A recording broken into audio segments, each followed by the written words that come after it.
Não apenas os familiares se comoveram ao ver Antônio com Helena e Diego.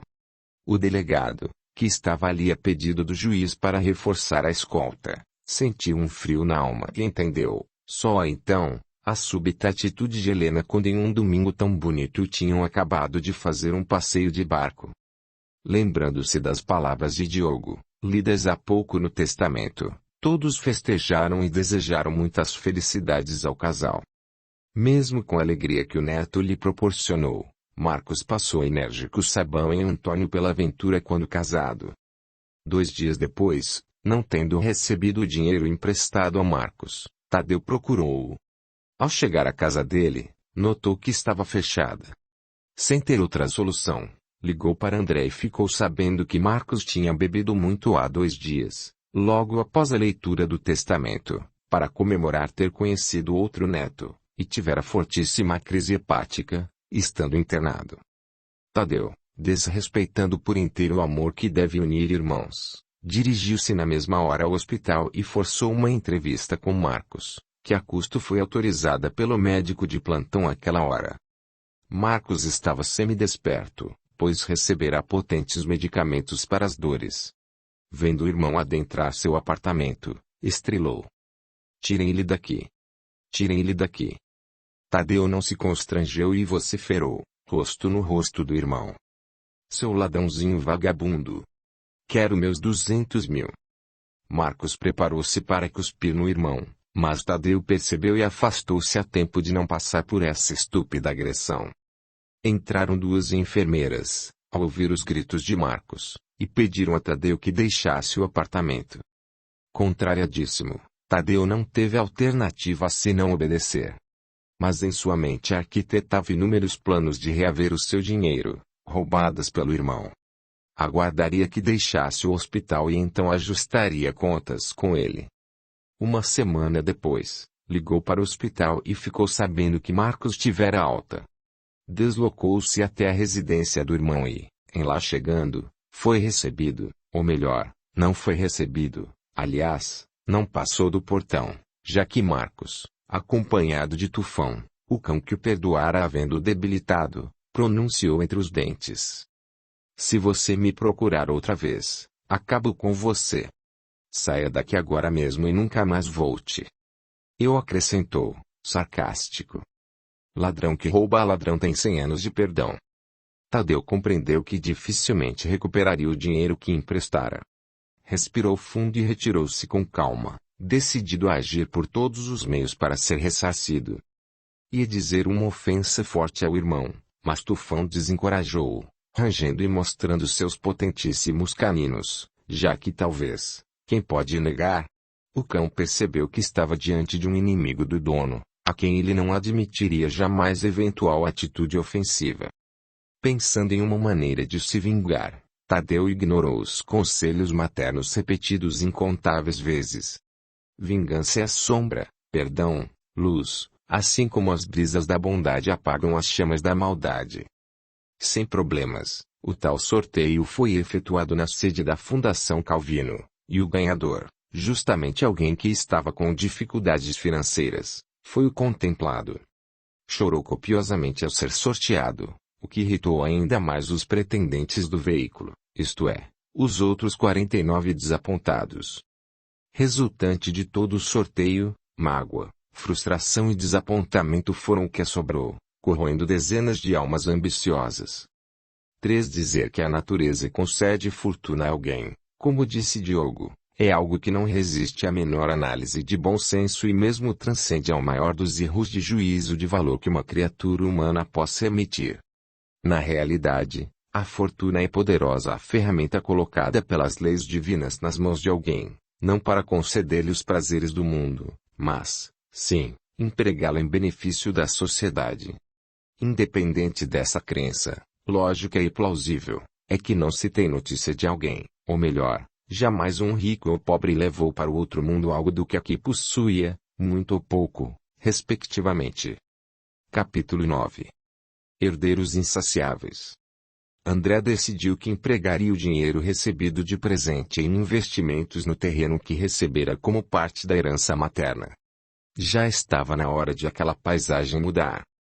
Reunido com a esposa, Cristina, o filho Lucas e a nora Diana, além de Nelson, seu neto, recém-nascido, resolveu, de comum acordo com a família, que sondaria alguma construtora para erguer naquela área uma residência praiana, espaçosa, contendo campinho de futebol e quadra poliesportiva. Junto da prefeitura, tentaria que fosse aberto o acesso à área. Esse, aliás, era um sonho que acalentava há muito tempo. Combinaram que dentro de alguns dias iriam à cidade onde se localizava o terreno para sondagens iniciais junto à prefeitura. Desde que a mãe morrera, nunca mais André visitara a referida área. Um mês depois da morte do pai, e André ainda não havia voltado ao terreno praiano. Mas foi esse terreno praiano que, indiretamente, veio até ele. Recebeu a visita de um desconhecido em seu escritório contábil, que se apresentou. Sou Evelino Pedro dos Santos e vim aqui para oferecer ao senhor o meu terreno lá na praia, vizinho ao seu. Fui à prefeitura e me informaram seu endereço. Prazer, Evelino. Nossos terrenos em frente ao mar já estão cansados de esperar que sejam feitas construções neles. Pelo que apurei, o senhor ganhou esse terreno de herança, sendo o primeiro de seu pai e há muitos anos seu. É isso? André não quis detalhar. Foi direto. Mais ou menos. Mas, diga-me. Qual é a sua oferta? Eu vou retornar ao meu estado, no Nordeste. Divorciei-me e não tenho mais vontade de continuar aqui, no Sudeste. Meu terreno é menor que o seu, mais ou menos a metade. O senhor está interessado? Para ser franco, isso não me passa pela cabeça. Meu terreno é grande e vai dar muita despesa para algum aproveitamento. Mesmo que eu construa uma casa lá, ainda vai sobrar muita terra. É isso mesmo que penso. Não é à toa que nossos terrenos estão lá há tanto tempo sem nenhuma melhoria. Respirando fundo, Evelino contou o drama pelo qual passava. Meus filhos estão crescidos, não estão mais na cidade em que nasceram e foram criados. Vivo praticamente sozinho na minha casa. Por isso vou embora. Se o senhor se interessar, faço um preço justo. Você já fez alguma investigação sobre o valor? Sim, já fiz. Entre algumas opiniões, falaram em 300 mil reais. Entristecido, completou. Tenho algumas dívidas, pequenas. Mas não quero me mudar para tão longe devendo a ninguém. Também não tenho nenhuma intenção de utilizar o terreno. Aliás, nem teria como fazer isso. Daí que me pareceu que o certo é vender. André penalizou-se daquele homem, que nunca vira. Decidiu. Evelino. Não prometo nada, mas, por favor, me aguarde por 1 ou 2 semanas e volte. Vou fazer umas contas e, se Deus quiser, talvez possa ajudá-lo. Muito obrigado, senhor André. Bem me falaram lá na prefeitura que o senhor é um homem bom. Vou deixar-lhe meu telefone, no caso de o senhor resolver antes das 2 semanas. Muito bem, vá com Deus. Passe bem.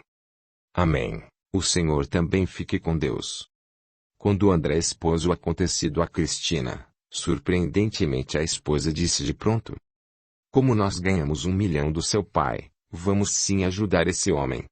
Compramos o terreno dele e ainda ficamos com 700 mil reais. Parece um sinal. Não estávamos pensando em algo por lá? E, assim, o terreno de André, que tinha 200 metros de frente para o mar, passaria a ter 300. A transação imobiliária entre os dois homens, André e Evelino, foi feita sem quaisquer problemas, pois a documentação estava em ordem. Aliás, a prefeitura sequer cobrava impostos deles. Diz velho ditado popular: dinheiro atrai dinheiro, seguido deste outro. Todos os rios correm para o mar, como o dinheiro sempre vai para o bolso dos ricos. O fato é que 2 meses após aconteceu algo inesperado, quanto coincidente. André recebeu notificação oficial da prefeitura onde possuía agora 2 terrenos solicitando seu comparecimento lá para tratar de assunto importantíssimo e urgente. Sem sequer imaginar qual seria a agenda, no dia seguinte, junto com a esposa, dirigiram-se para a cidadezinha daquela agreste orla marítima, sendo recebidos pessoalmente pelo prefeito. Sou Aníbal Teixeira Mendes Soares da Silva. Prazer em conhecê-lo pessoalmente, Dr. André Calvino e Sra. Cristina. Agradeço o senhor ter aceitado meu humilde convite e ter vindo me visitar. Bom dia, Sr. Aníbal. Viemos assim que recebemos seu convite. Bem diferente do prefeito, que usava os verbos no singular, dirigindo-se apenas a ele, André empregava os verbos no plural, demonstrando que a esposa fazia parte do que fosse decidido. Cheio de mesuras, mostrando-se bastante gentil, o prefeito, ainda no singular, disparou. Sei que a natureza o bafejou com a fortuna de nascer em lar tão especial como o do senhor seu pai, o comendador Diogo, cuja alma certamente está nos braços do Criador. Essa era uma forma tática e eufêmica de preparar André para o que estava por vir. E que a seguir veio mesmo. Por isso, conquanto o senhor não tenha preocupações de qualquer ordem financeira, considerando a fortuna que a natureza lhe concedeu e a sua família, tenho o grande prazer de informá-lo, oficialmente, que seu terreno acaba de ser incluído de forma parcial num fabuloso projeto imobiliário. Pela segunda vez, o prefeito dizia que a natureza fizera André rico. André, prudente, nada disse. Aguardou que o prefeito completasse as informações, para só depois eventualmente fazer perguntas. O prefeito prosseguiu. Fomos procurados por autoridades estaduais que nos participaram a aprovação de construção de uma rodovia estadual que passará distante uns 500 metros das praias, paralela a elas. Essa rodovia ligará a capital a algumas cidades praianas, todas de pouco ou nenhum desenvolvimento ainda. O prefeito, com André apenas ouvindo, interpelou-o. O senhor pode avaliar o que isso significará para minha cidade? E para várias outras cidadezinhas. E também em termos de turismo para os habitantes da capital. Matreiramente aguardou qualquer manifestação de André. Estando o convidado calado, o prefeito não se conteve e anunciou. A rodovia passará pelos fundos do seu terreno. Para tanto, será necessária a doação de sua parte, condição essencial imposta pela Assembleia de Deputados do Estado, pois a construção da futura rodovia demandará altíssimos gastos. Eu também terei que doar expressivas áreas municipais para o Estado. André estava ainda sem nada dizer. E então, perguntou o prefeito, o que o senhor tem a me dizer? Que estamos felizes com esta notícia. Temos então outra notícia melhor para lhes dar. André permanecia calado. Percebeu que o prefeito passara para o plural. Nossa cidade solicitou e nossa egrégia Câmara de Vereadores atendeu a minha sugestão de simultaneamente a rodovia construirmos uma avenida na frente da praia, avenida essa bem larga e ajardinada, nos moldes do belo paisagismo praiano de Santos. André e Cristina conheciam a cidade de Santos, no estado de São Paulo, e sempre tinham admirado o capricho municipal com os jardins em frente às praias, considerado o maior e mais bem cuidado jardim praiano do mundo. 4. Cristina atalhou. Ficamos felizes com seu propósito de ajardinar a avenida da praia, pois eu e meu marido adoramos flores. Se nos permite, somos dos que creem que, quando a terra ficou pronta para inquilinos, Deus incumbiu artistas celestiais de a enfeitarem, projetando e cuidando das flores. Além dessa liberdade, o Criador deu-lhes apenas as tintas. Aníbal, pegando carona no clima poético, filosofou. Concordo com a senhora, pois também penso que as flores são as belas, sorridentes e perfumadas damas de honra da natureza desde quando o sol se casou com a lua. Sobre a avenida, André, deduzindo na hora, comentou. Imagino, senhor prefeito, que essa avenida também exigirá parte de nosso terreno. Sem dúvida, senhor André. Chamei-os aqui, pois já falei com outros donos de terras na nossa cidade em frente ao mar, e eles já concordaram em doar a parte devida à futura avenida. Demonstrando emoção, o prefeito disparou. Só faltam o senhor e sua esposa concordarem com doações de pequena parte dos seus 2 terrenos para eu comunicar às autoridades da capital que os projetos rodoviário e municipal podem ser legalmente aprovados, os quais inclusive já estão elaborados e devidamente licenciados pelos órgãos responsáveis pela fauna e flora. André captou que, se não fizesse a doação, por certo o prefeito e talvez o Estado, conjuntamente, desapropriariam as partes necessárias aos projetos. Isso com certeza demandaria tempo inimaginável para ser resolvido nas diversas instâncias judiciárias. O prefeito, desnecessariamente, pensou em dar um cheque-mate. O senhor nem calcula o quanto seu terreno passará a valer com uma rodovia estadual aos fundos e uma avenida jardinada na frente. André já tinha pensado nessa consequência. Prático e sempre bem educado, além de ser homem devotado ao bem do próximo, ali mesmo declarou: agradecemos suas considerações e sua atenção para conosco. Dirigiu-se a Cristina. Cris, podemos anunciar a quem de direito que estamos plenamente de acordo, mas com aquela condição. Cristina captou que André referia-se à construção de uma escola no terreno deles, então homologou. Claro, André, concordamos com a doação que o senhor prefeito nos informou ser necessária à rodovia e avenida, mas confirmo que com aquela condição. Aníbal, surpreso, e a medo, perguntou: qual? Que no nosso terreno a prefeitura construi uma escola de ensino fundamental e médio. Audiolivro realizado pelo canal Surya Chand Audiobook. O prefeito deu um pulo da poltrona na qual estava e abraçou cordialmente ao representante dos Calvino, que há tantos anos já tinham história naquela cidade. Com respeito, mas com igual entusiasmo, abraçou também Cristina. Exultante, informou: com os vereadores do meu partido político, estamos há algum tempo procurando um meio de construirmos mesmo uma escola como essa que vocês se referiram. Só não o fizemos por dois motivos. Não dispomos de área adequada e ao custo da construção. O primeiro problema, se aceitarem nossa doação, já está equacionado. Quanto ao segundo, pensamos que as várias construtoras que erguerão seus condomínios imobiliários por aqui poderão, juntas, ofertar o material necessário. Quanto à mão de obra, o senhor poderá combinar com a Câmara Municipal isenção de impostos por algum tempo àquela que se dispuser a erguer a escola. Eufórico, sendo um político, Aníbal pensou a velocidade da luz e disse: aceitamos sua oferta, mas também com uma condição. André e Cristina, agora eles é que tinham sido pegos de surpresa. Percebendo que o casal não entendera o que dissera, Aníbal, muito espertamente, justificou: a condição é que a escola se chame Dr. André Calvino. Se pensou que agradava André, decepcionou-se quando ele, calma e educadamente, recusou. De forma alguma.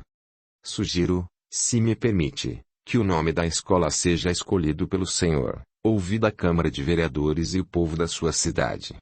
Informo desde já que em nenhuma hipótese eu aceitaria tamanha honra. Se me permite de novo, talvez o senhor possa dar à escola o nome de meu pai. Isso não ficaria bem. Por quê? Simplesmente porque a Avenida Praiana a que me referi já tem nome. Avenida Diogo Calvino. Comovido, agora era André que abraçava o prefeito. E, ainda desnecessariamente, recebeu outra excelente notícia quanto à valorização das suas terras. Algumas construtoras imobiliárias já sinalizaram que têm projetos prontos para construírem condomínios e prédios residenciais por aqui. Inclusive compraram alguns outros terrenos, quando o preço ainda estava baixíssimo. Hoje o metro quadrado por aqui está astronômico. Na hora, André se intrigou e quis saber: como é que não fomos procurados por elas?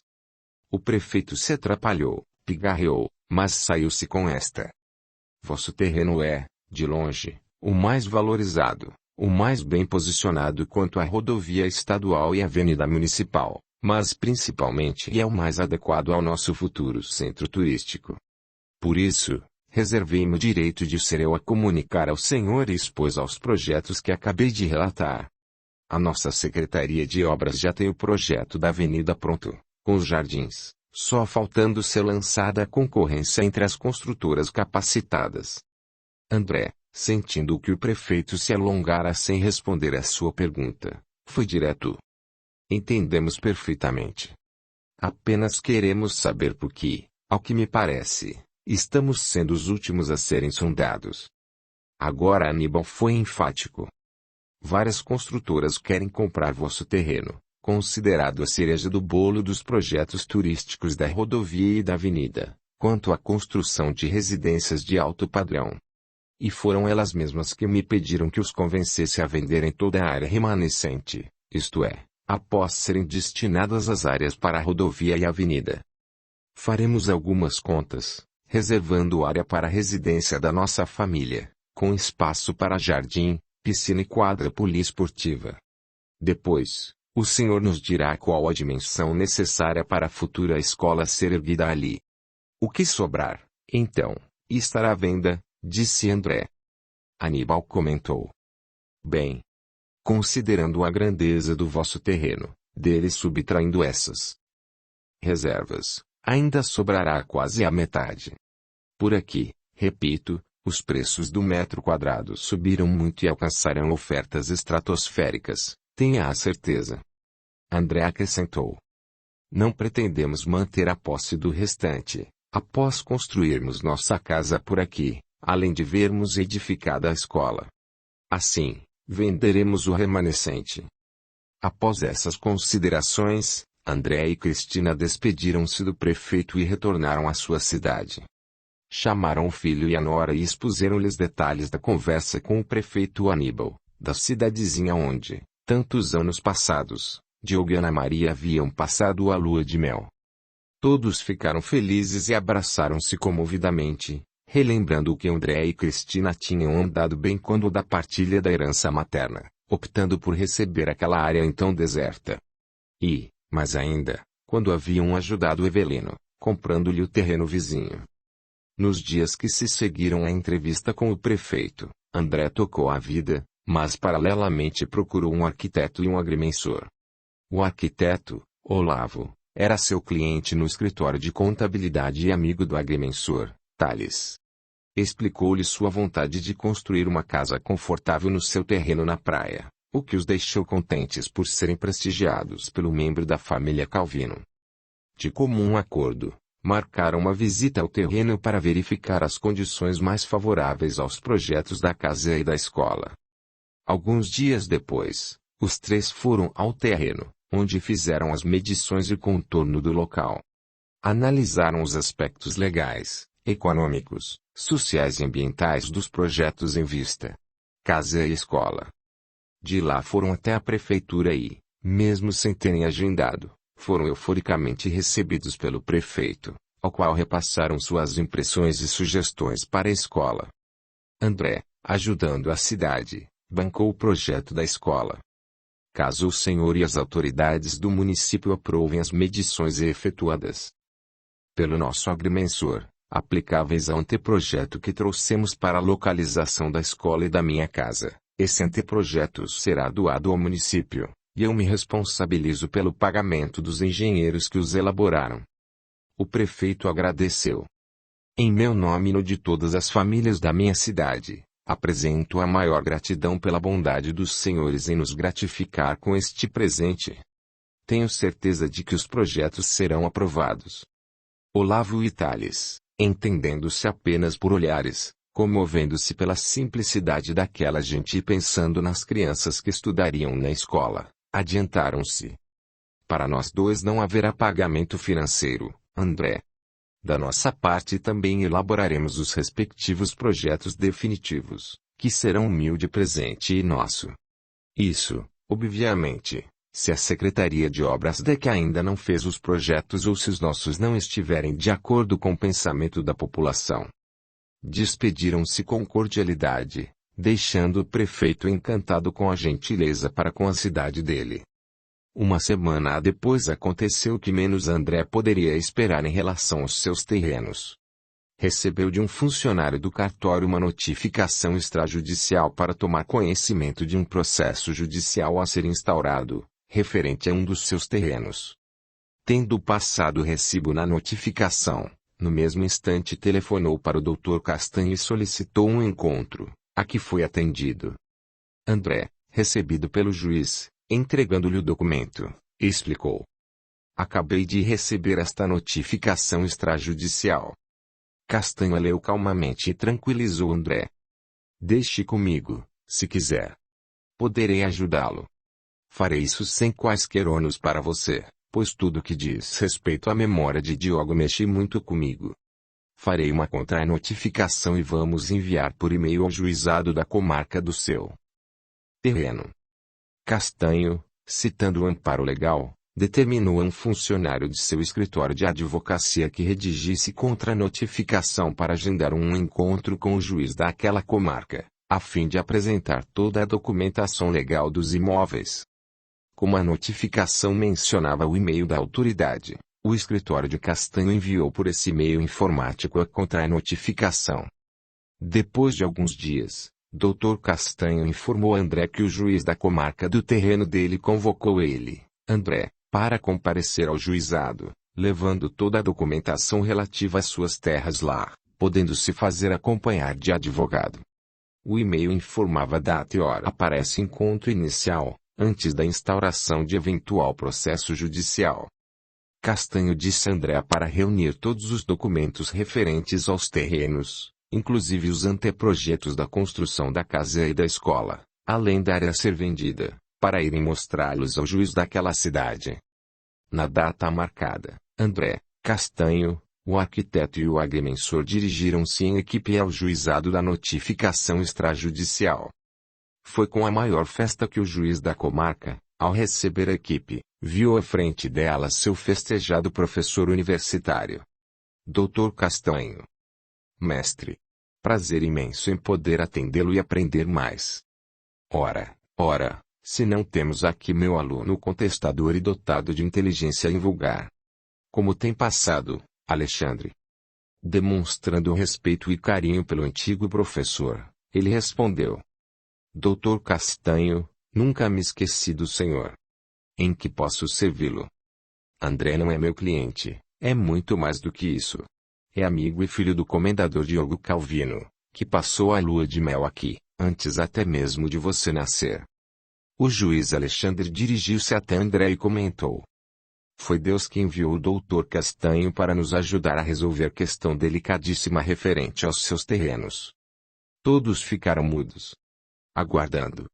E Alexandre explicou.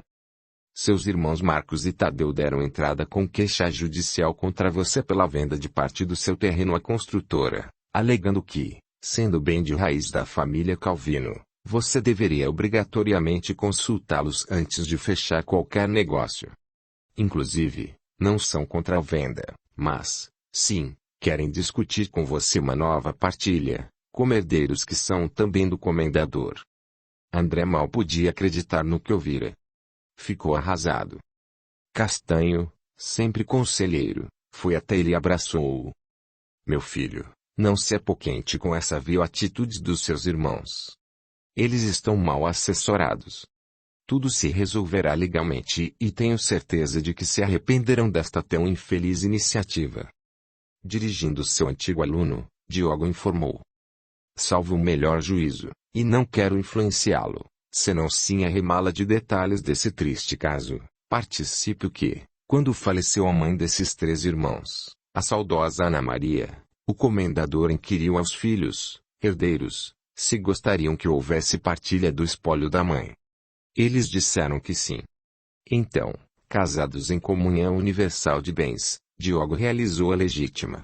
Ele, como cônjuge viúvo, ficou com a meação, 50% da herança materna, e os 4 filhos dividiram entre eles, em partes iguais, a outra metade. Penso que assim é improcedente a queixa-crime dos 2 irmãos de André. E aqui está a ata da referida legítima. Só pode ser por má-fé que Tadeu, sendo advogado, desconhece que legítima só pode haver uma e que, tendo havido partilha, nada mais tem a postular.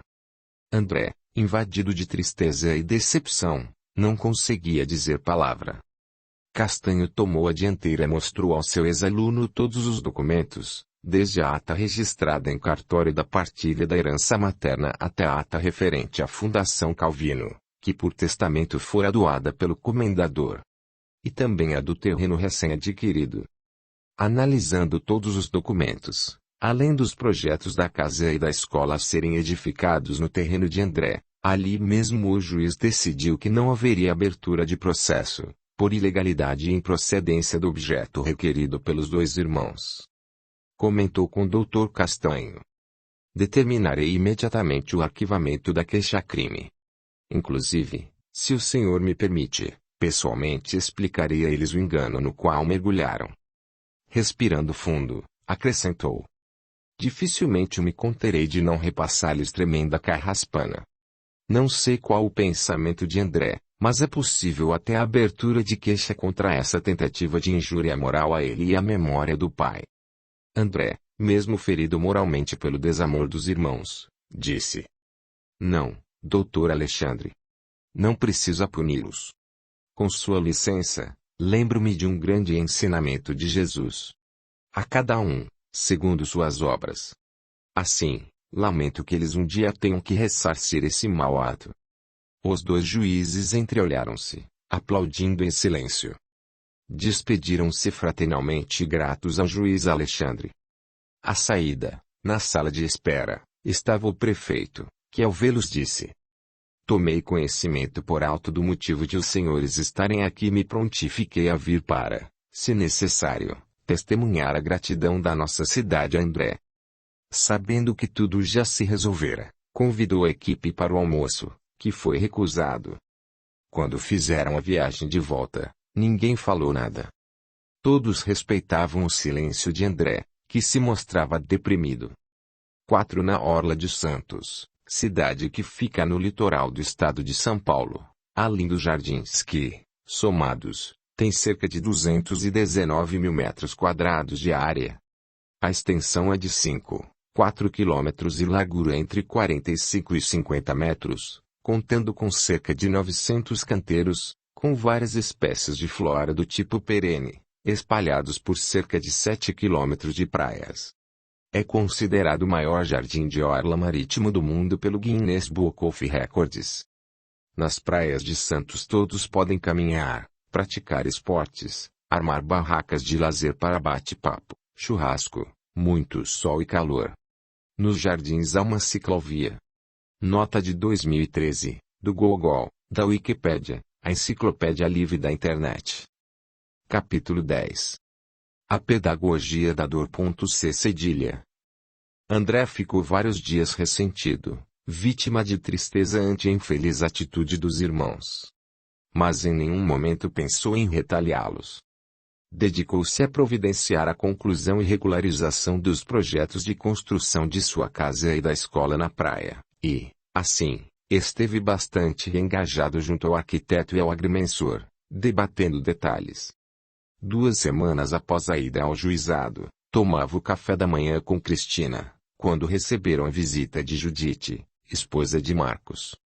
Judite vinha com os olhos vermelhos, chorando e em aparente estado de choque, com forte hematoma em um dos olhos. Acolhida com carinho pelo casal, desabafou. Marcos me agrediu e eu deixei todos para trás. Ele em nosso lar. André aguardou que Cristina fizesse as perguntas. O que aconteceu, Judite? Por Deus, conte pra gente. Quando foi feita a partilha e Marcos recebeu aquele dinheiro todo, ficou obcecado, só pensando num jeito de multiplicar o que ganhara do pai. Não permitiu que eu abrisse a boca para aconselhar sobre o melhor emprego da quantia. Dizia-me que o dinheiro era só dele e que eu não era filha do comendador, assim tinha que ficar calada. Acalmando-se em parte, Judite prosseguiu. Desde o dia em que pegou o dinheiro não parou de beber e, hoje de manhã, quando ia sair só Deus sabe para onde, interpelei-o e exigi que pensasse no nosso lar e nos nossos familiares. Como ele me mandou calar a boca, não me conformei e falei que, sendo casados em comunhão de bens, tinha direito ao menos de sugerir o emprego daquele dinheiro. Cristina interrompeu, mas para Judite se acalmar.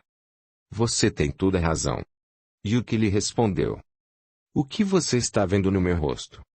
E se eu não escapasse nem sei o que ele faria comigo. Estava positivamente endoidecido. André resolveu entrar na conversa. Esse comportamento agressivo, uma vez inaugurado, pode se perpetuar. Penso que seria prudente você ir à polícia e lavrar um boletim de ocorrência narrando a agressão. Certamente o delegado encaminhará o caso ao conhecimento de juiz, e Marcos será chamado a prestar contas. Em qualquer hipótese, essa providência será como um freio a uma eventual repetição dessa covardia. Judite acrescentou.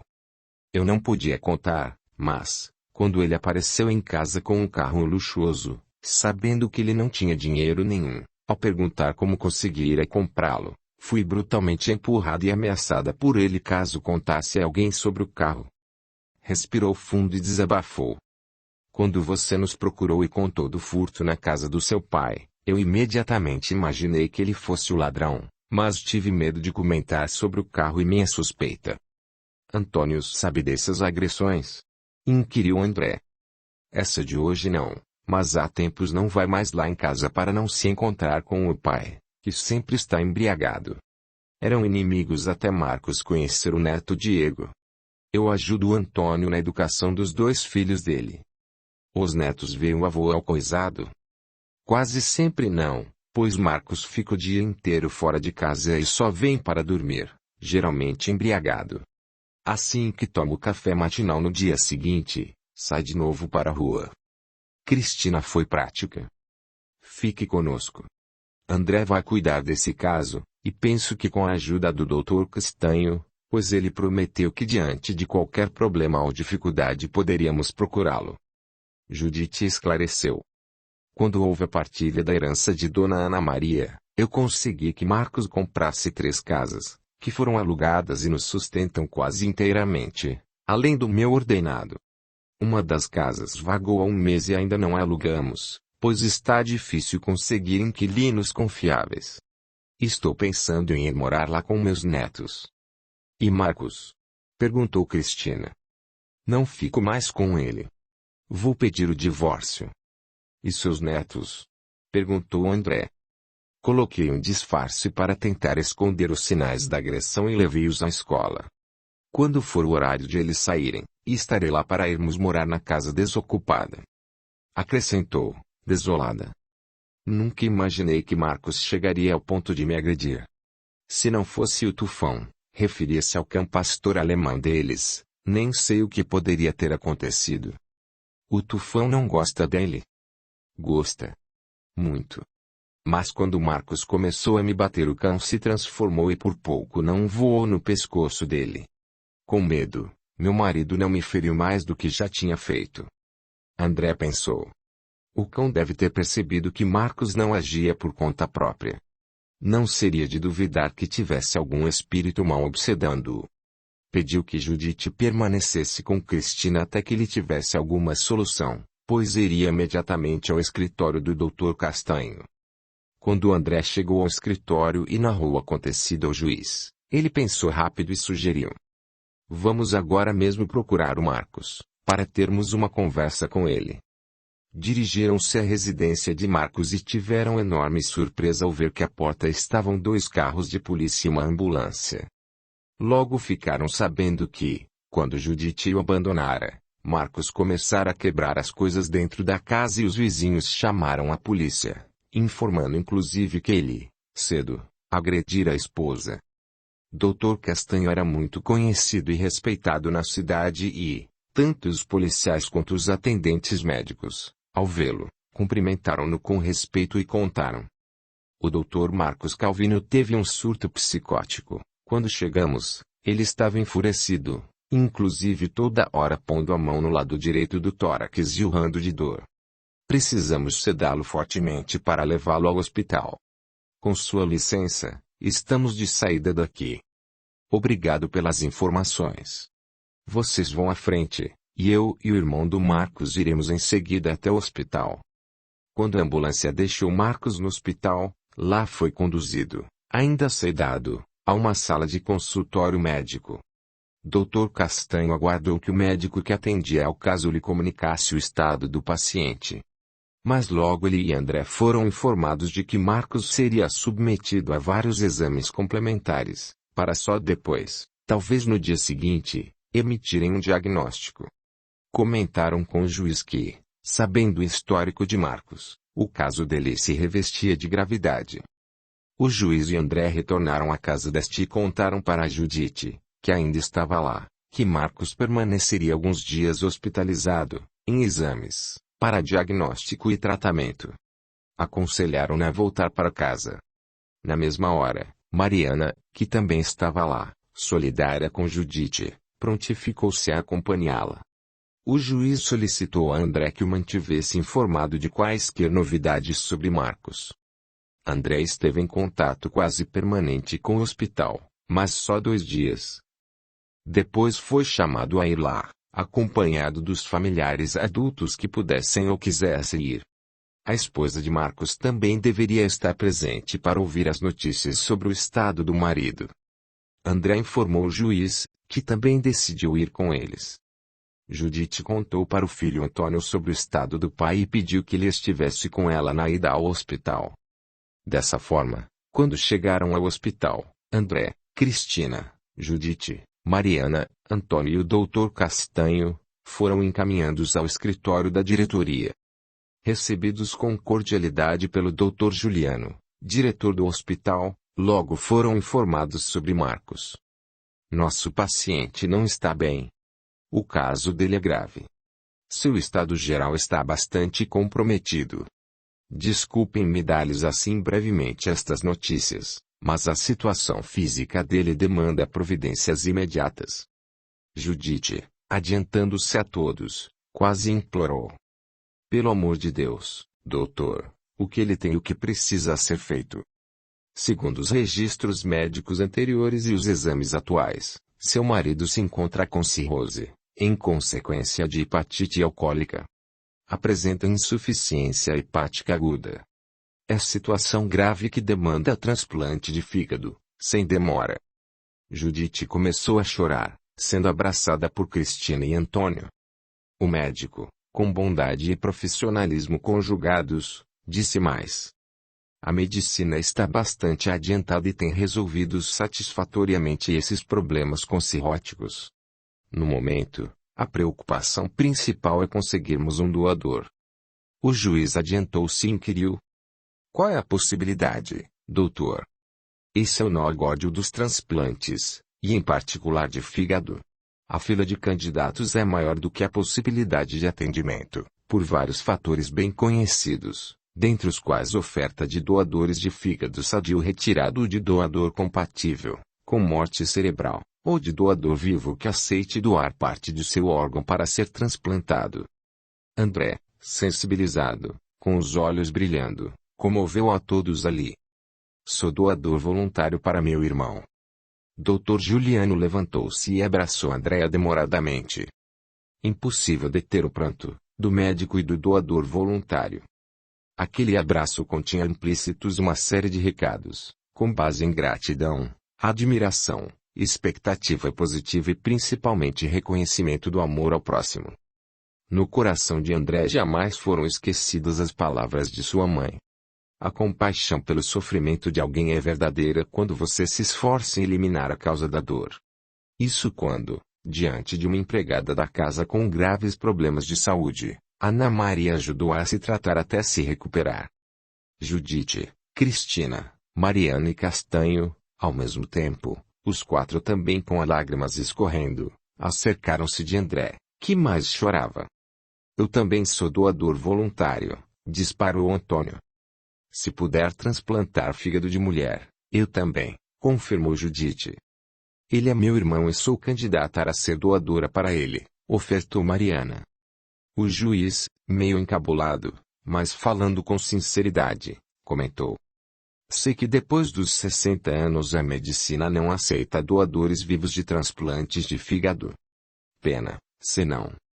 O médico, o juiz e os 5 familiares de Marcos permaneceram com suas almas agregadas em um abraço que, aureolado de tão intensa comoção, se eternizaria na vida deles. Naquela sala, que tantas vezes testemunhara cenas tristes sobre pacientes e suas patologias afetando famílias, o ambiente, de repente, ficou com o brilho de sol do meio-dia. Refazendo-se primeiro que todos, Juliano, feliz, contou.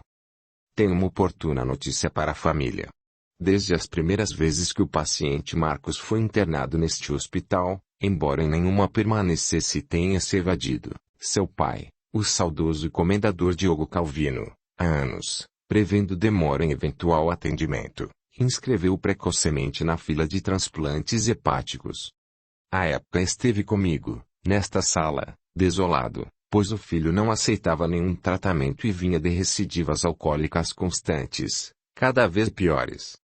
Diogo, onde quer que seu espírito se encontrasse, certamente teria captado a emoção coletiva que inundara aquela sala hospitalar. O mesmo se poderia dizer da mãe de Marcos, Ana Maria.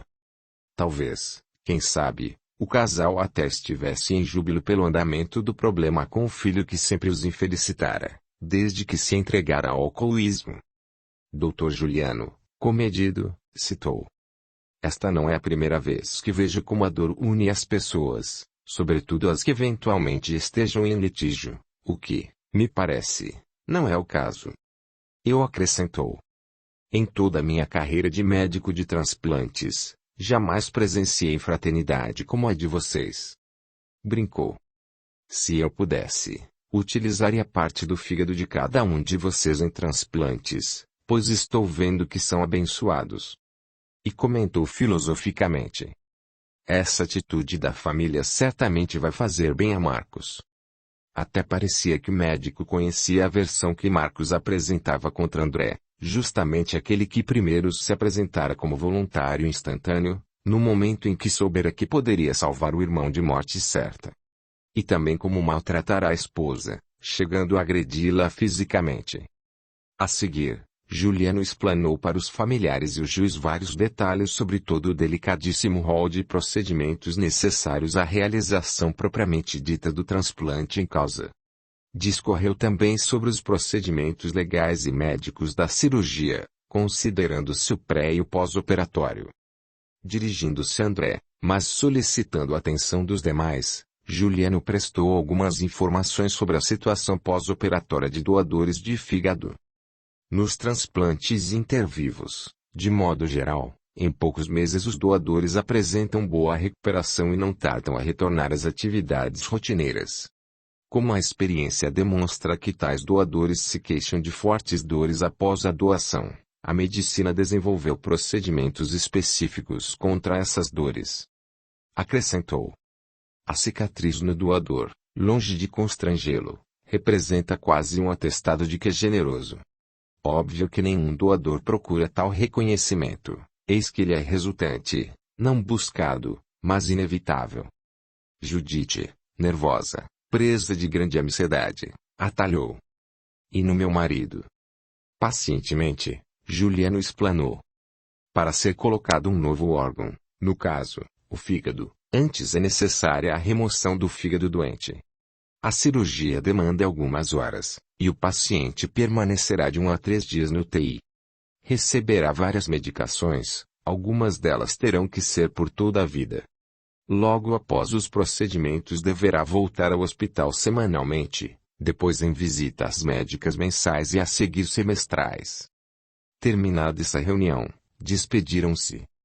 Audiolivro realizado pelo canal Surya Chand Audiobook.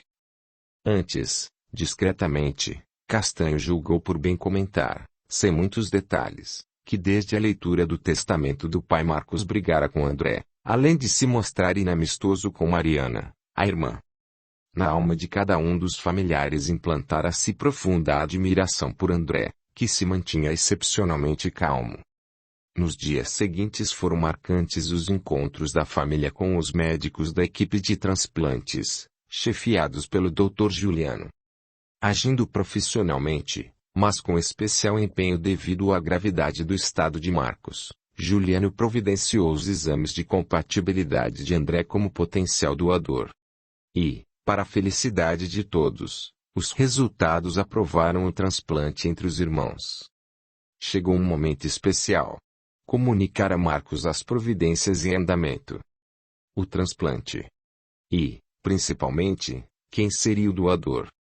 O juiz, por cautela e bom senso, informou a Juliano sobre os últimos acontecimentos, quando Marcos teria brigado com a mulher antes de surtar, e relembrou que, Desde a leitura do testamento, ele também brigara com André.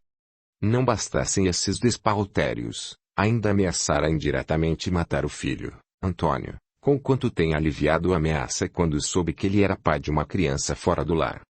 Juliano, tarimbado não apenas com tantos atendimentos a pessoas doentes, sempre carentes, mas lidando ainda com a imprevisibilidade dos resultados dos delicados procedimentos relativos a transplantes, prontificou-se a, de início, conduzir o encontro entre Marcos e André e, depois, com os outros familiares com os quais se mantinha em desavença. Sabia o médico que transplantes, aliás, como todas as cirurgias, podem produzir resultados inesperados. E que, de qualquer forma, era sempre recomendável que o paciente estivesse em paz, otimista, colaborando assim para que prosperassem os resultados buscados. Valendo-se do inegável apoio psicodinâmico que o médico proporciona ao doente, ainda mais em casos mais delicados, quais os de transplantes, Juliano sempre agia com psicologia, no sentido de buscar cooperação por parte do paciente. Isso incluía pacificação entre aquele que receberia cirurgia e eventuais antagonistas. Para o primeiro desses encontros, decidiu preparar Marcos para aceitar a generosa oferta do irmão. Assim, chamou André e os demais familiares, recomendando que ficassem à espera, do lado externo da UTI, aguardando seu chamado. Antes de entrar no UTI, avisou: "Vou preparar Marcos. Depois, um a um, eu os conduzirei até ele. Mas, por favor, não demorem junto dele mais do que 30 segundos." Entrou no UTI e dirigiu-se a Marcos. "Olá, Marcos, tenho ótimas notícias para você." Doutor Juliano, Doutor Juliano. "Não quero morrer. Não quero morrer." "Ótimo, Marcos, fico muito feliz em ouvir isso. E justamente o que venho lhe dizer é que nossa equipe médica, após todos os procedimentos para o tratamento adequado ao seu caso, optou por um transplante de fígado. Pelo amor de Deus. Não quero morrer. Estou com medo. Vamos ser positivos e parar de lamentos que não levam a nada. Ninguém quer morrer. Eu também não quero morrer. Assim, por favor, não mais repita isso. Aliás, se me permite, não sei se você acredita em Deus, mas, acredite ou não, só Ele, o Criador, faz a convocação de quem deve morrer, quando, onde e como. Acredito em Deus. Acredito em Deus." "Muito bom. Posso agora dar-lhe as boas notícias." Por favor, estou desesperado, sinto que estou muito mal, pois as dores cada vez aumentam mais. Quase não estou mais aguentando. Preste bem atenção à minha recomendação. Se você ficar calmo, sem revolta e seguindo as orientações médicas, seu organismo produzirá hormônios para diminuir a dor. Do contrário, as dores serão ainda maiores. Entendeu? Sim, Senhor. Deus vai me ajudar. Muito bom pensar em Deus. Mas precisamos esclarecer algumas coisas, para que seu tratamento transcorra em paz e prospere. A propósito, sua esposa, seus irmãos André e Mariana, e o juiz Dr. Castanho têm estado aqui desde o dia em que você teve aquele surto. Você se lembra do que aconteceu naquele dia? Antes da resposta, o médico exigiu: "Só me responda se for para dizer a verdade. Somente a verdade." Marcos demonstrou estar arrependido e disse: "Sim, Dr. Juliano, lembro-me bem. Agi muito mal, justamente com a mulher que amo, minha Judite. Como me arrependo." Excelente esse seu arrependimento, que em minha opinião precisa urgentemente ser dirigido também a outras coisas, por exemplo, sua convivência com seu irmão André. André. Vejo hoje que não tenho sido bom para com ele. Quando sair daqui, vou procurá-lo e pedir que me perdoe. Gostei muito de ouvir essas suas últimas palavras, sobre Judite e André.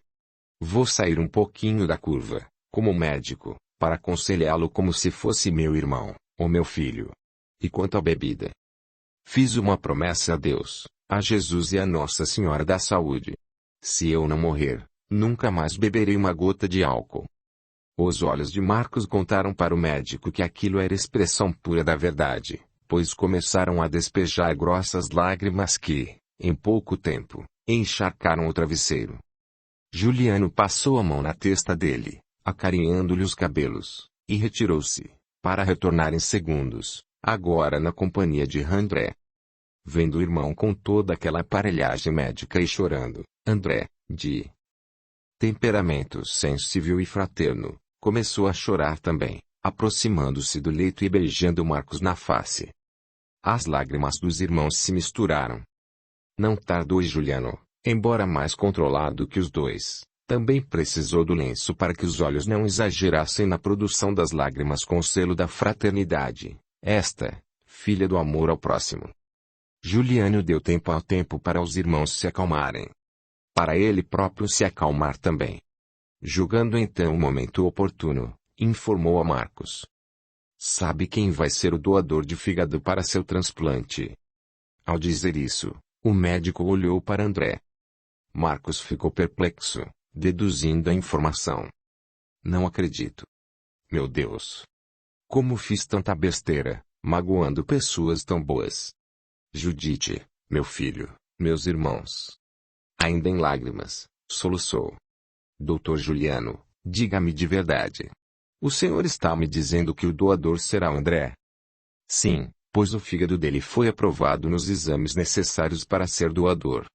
Aliás, ele não demorou um segundo para ser voluntário, quando informei à família que você necessitava de um transplante de fígado. O choro de Marcos espalhou-se pela UTI. Marcos, definitivamente, era um dos maiores chorões que haviam passado por ali. Aquele ambiente, como todos os similares, era mesmo testemunha de como a pedagogia da dor transforma pessoas para o bem. E pensar que tantas pessoas não compreendem que a dor, conquanto indesejada, seja um abençoado mecanismo de alerta, noticiando que algo não vai bem ao seu portador. E isso é válido tanto para o corpo físico quanto para o espírito, posto que, quando este contraria alguma das leis morais ou naturais, aquele hospeda a dor, indelevelmente a sua vida. E ela só o deixará quando interromper o mau procedimento, arrepender-se e, principalmente, reconstruir o que tenha destruído, sobretudo se magoou ou injuriou semelhantes. Como todos os sublimes ensinamentos do excelso mestre, fala alto aos que padecem dores fortes, aquele que recomenda a reconciliação com alguém a quem esteja em demanda, isso enquanto ainda estão ambos a caminho. Juliano pegou no braço de André e o retirou da UTI, logo retornando, apenas com Judite. Vendo-a, Marcos, olhos boiando em lágrimas, implorou. Judite. Minha Judite, me perdoe, amor. Fui um louco. A esposa, vendo o marido soluçante e apetrechado de equipamentos médicos, aproximou-se dele, tomou-lhe as mãos e disse, chorosa. Perdoou-o sim, amor. Você não é mau. Foi a bebida que o distanciou do bom caminho. Sempre te amei e sempre amarei. Acarinhou o marido e completou. Sempre te amarei. Não demore a voltar para casa. Juliano encerrou aquela brevíssima visita, a bem do paciente. Ela foi a segunda voluntária. A seguir entraram Antônio e depois Mariana. Juliano explicou que tinham sido também voluntários à doação. A todos Marcos pediu perdão, na verdade desnecessário, pois quando seu quadro de saúde foi diagnosticado como de gravidade máxima, área subjetiva fronteiriça com a morte, aqueles familiares eliminaram eventual ressentimento contra ele tal a luz que brilha intensamente no coração daqueles que cultivam a compaixão. Também de forma subjetiva, mas real, radiações fraternais se deslocam da origem, fonte, ao endereço de alguém, alvo delas, levando-lhe suprimento de energias vivificantes, vulgarmente atribuídas à fé. Assim foi que Marcos captou uma onda energética que só o amor fraternal concede. Estando sozinho, murmurou de si para si mesmo. Obrigado, meu Deus, meu Jesus e minha Nossa Senhora da Saúde. Obrigado,